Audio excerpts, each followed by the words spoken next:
I have 51 questions, Chairman. Honorable Babu Owino, please, because you're a scholar, just turn those questions into two. Thank you, Chairman. In the interest of time, then I will only ask 7, which is a number of completion or perfection. And you did say that that revolution led to destruction of food crops. Is there any maize that any Gen Z stepped on, Bwana PS? Number 2, Bwana PS, you talked about the inflation rate, which has declined to 4.1. Yet, when you look at the circumstances in the agricultural field and the pharmaceuticals, you are moving from zero rated to tax exemption at the input level. Don't you think that you're going to increase inflation further because the consumer or the retailer is going to bear these costs when the cost of food substance or the pharmaceuticals products are going to increase? Don't you think that this is going to lead to high cost of living and burdening Kenyans further, now that high cost of living is an issue of concern, the first issue of concern to Kenyans? Number 3, you did project your revenue for the financial year 25-26 in the current budget to be approximately around 3.3 trillion, yet the highest that you've ever collected, is around 2.4 trillion. And this circus goes on, and what you tell us is that the financing will be done through external financing, which will come to around 284 billion, and the domestic financing, which you stated at 291 billion.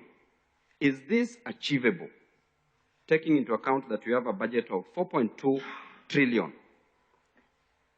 Number 4, you talked about HELB, and you know that it is an emotive issue with our comrades at different universities, taking into account of the new funding model, which should not be implemented because we'll be going against the court orders. You are not prioritizing HELB.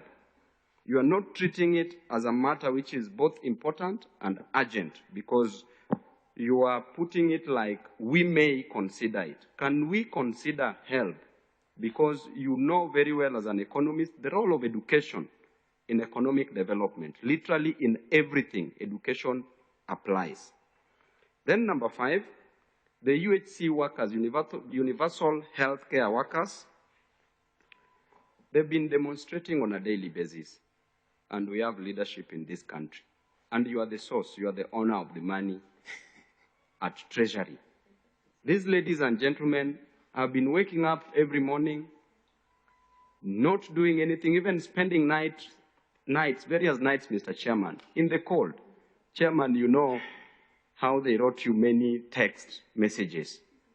Can we consider a budget for the universal health care workers so that they can be employed on a permanent and pensionable basis, and also work on their gratuity, so that we can help these young men and women in this country? Number 6,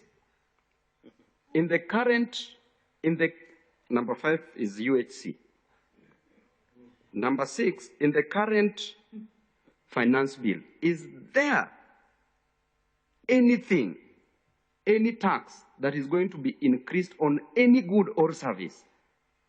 Because you've been smelling whispers around that the Gen Zs are coming back. Should there be any tax increment? So let us not increase, let us not suffocate Kenyans. Lastly, Chairman, I said 7 and we agreed. So the last one I would have finished. The last one on KRA, Chairman.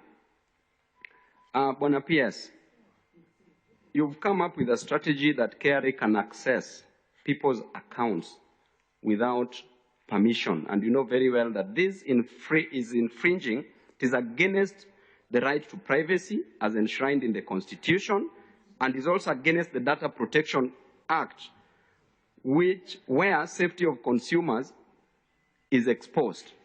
Why are we going this direction? Thank you, Chairman.